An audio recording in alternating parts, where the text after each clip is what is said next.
Em nosso estudo de hoje, a lição 61 do Livro da Esperança, com o auxílio de Deus.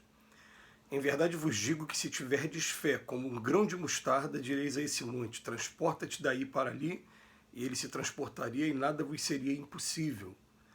Evangelho de Mateus, capítulo 17, versículo 19. A fé verdadeira é sempre calma, faculta a paciência que sabe esperar, porque tendo seu ponto de apoio na inteligência e na compreensão das coisas, tem a certeza de chegar ao objetivo visado. Capítulo 19, texto 3 do Evangelho segundo o Espiritismo. Há quem diga que a discórdia e a ignorância, a penúria e a carência são chagas crônicas no corpo da humanidade, apelando simplesmente para o auxílio de Deus, qual se Deus estivesse escravizado aos nossos caprichos com a obrigação de resolver-nos os problemas a golpe de mágica. Indubitavelmente, nada de bom se efetua sem o auxílio de Deus. No entanto, vale destacar que o infinito amor age na Terra nas questões propriamente humanas, pela capacidade do homem, atendendo à vontade do próprio homem. As criaturas terrestres, através de milênios, vêm realizando as mais belas empresas da evolução com o amparo divino. Viviam segregadas no primitivismo dos continentes. Quando se decidiram a conhecer o que havia para além dos mares enormes, com o auxílio de Deus construíram as naves que as sustentam sobre as ondas. Venciam penosamente as longas distâncias. Quando se dispuseram a buscar mais largas dotações de movimento com o auxílio de Deus, fabricaram veículos a motor que deslizaram no solo ou plano no espaço. Jaziam submetidos às manufaturas que lhes mantinham todas as faculdades na sombra da incipiência. Quando resolveram conquistar o tempo preciso para o cultivo mais amplo da inteligência com o auxílio de Deus, estruturaram as máquinas que lhes descansam a mente e as mãos por toda a parte, desde o cérebro eletrônico à enceradeira. Padeciam visão limitada. Quando diligenciaram obter novos meios de análise com o auxílio de Deus, passaram a deter lentes e raios que lhes facultam observações minuciosas, tanto nos astros quanto nas peças mais ínfimas do mundo orgânico. Experimentavam manifesta insuficiência de comunhão espiritual. Quando se afadigaram por estabelecer contato entre si, com o auxílio de Deus, atingiram as comunicações sem fio que lhes permite o mútuo entendimento de um lado ao outro da Terra em fração de segundos. Tudo isso conseguiram aprendendo, trabalhando, sofrendo e aperfeiçoando. E para desfrutarem semelhantes benefícios, pagam naturalmente a aquisição de passagens e utensílios, engenhos e serviços. Assim também os males que atormentam a vida humana podem ser extirpados da terra se procurarmos construir o bem à custa do próprio esforço com o auxílio de Deus. Tesouros de tempo, orientação, entendimento e recursos outros não nos faltam. Urge, porém, reconhecer que somos responsáveis pelas próprias obras. Desse modo, com o auxílio de Deus, será possível transformar o mundo em radioso paraíso, a começar de nós mesmos. No entanto, isso apenas acontecerá se nós quisermos. O texto tem o nome Com o Auxílio de Deus. É interessante porque a gente começa a perceber que, em nome de Deus, durante muitos anos, os anos que foram conhecidos como Idade Média, o homem ficou proibido de pensar e de se desenvolver mais, sob pena de ser acusado de heresia e ser condenado pelo fogo da Inquisição da época, como aconteceram com muitos grandes cientistas. E chega um determinado momento, a partir do século XIX, em que se tem liberdade de pensamento, e a partir daí a gente começa a observar uma evolução tecnológica muito grande, em que Emmanuel ele vem lembrando o tempo todo, que a cada parágrafo fala, mas com o auxílio de Deus, e podemos dizer assim, com a permissão de Deus, chegou um momento em que isso agora é permitido, pode ser feito.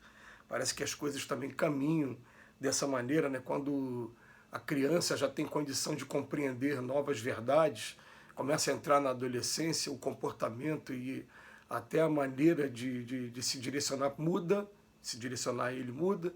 Quando ele se torna adulto, também passa a ser de uma outra maneira. Então ele vem dizer para a gente, né, no primeiro lugar, que se a gente tiver fé do tamanho de um grão de mostarda, a gente vai dizer para aquela montanha, transporta daqui para ali, e nada vos seria impossível. Se a gente realmente se determinar, se a gente realmente pegar até os nossos propósitos, aqueles sonhos, aqueles objetivos, e concentrar a energia neles, para que eles se realizem, as coisas vão caminhando, sempre conspirando para que aquilo esteja sendo realizado. E a questão toda está nessa palavrinha aqui, ó, na fé. Eu tenho fé que isso é certo, a minha consciência está apontando que o caminho mais correto é esse, eu vou me dedicar a isso. Então, se não for isso no meio do caminho, eu vou receber ou não o auxílio de Deus. Se não for, eu não vou receber o auxílio de Deus.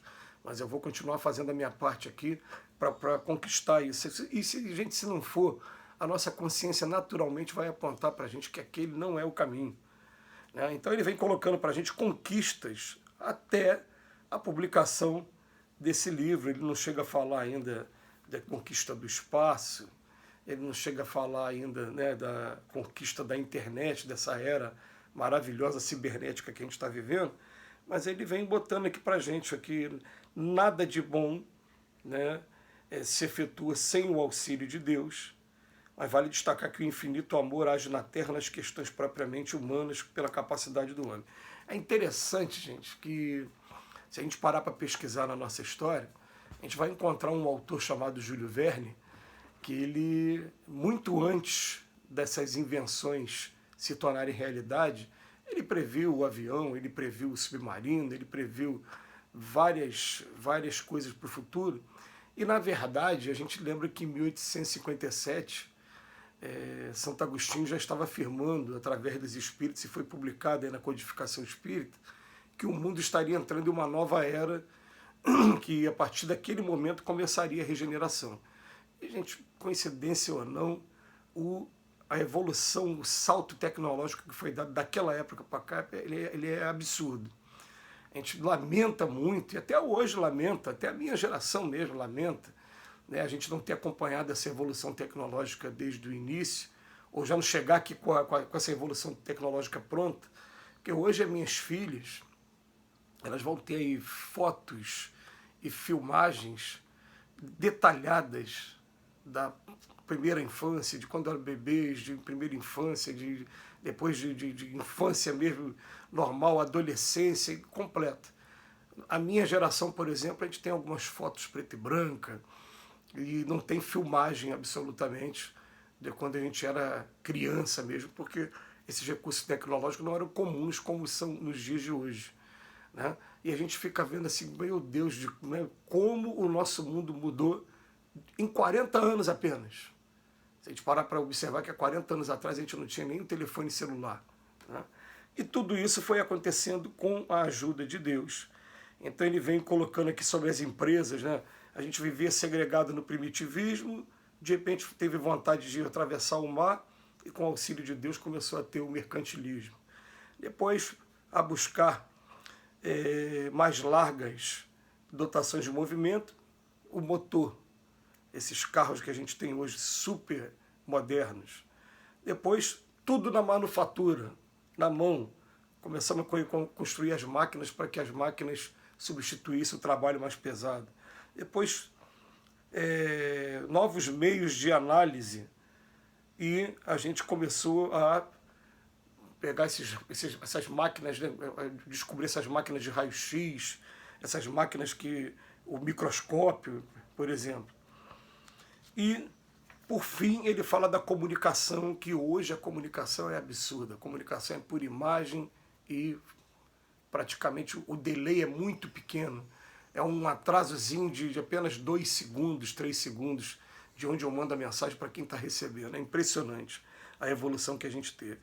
Ele fala isso tudo para dizer que nós somos responsáveis pela nossa própria obra e faz um incentivo para a gente, que com o auxílio de Deus será possível transformar o mundo em um radioso paraíso, e isso vem sendo anunciado há muito tempo, que se todos nós trabalharmos sério e principalmente procurando fazer o máximo para evitar entrar em conflitos bélicos destrutivos que só atrasam o nosso progresso, se a gente trabalhar sério, a gente vai transformar cada vez melhor, cada vez mais a nossa vida, e em breve nós vamos ter uma qualidade de vida absurda. E se a gente parar para ver, fazer a comparação como eu fiz 40 anos atrás, já estamos tendo essa melhoria de qualidade de vida absurda. Mas vamos ter muito mais. Que Jesus nos abençoe hoje e sempre.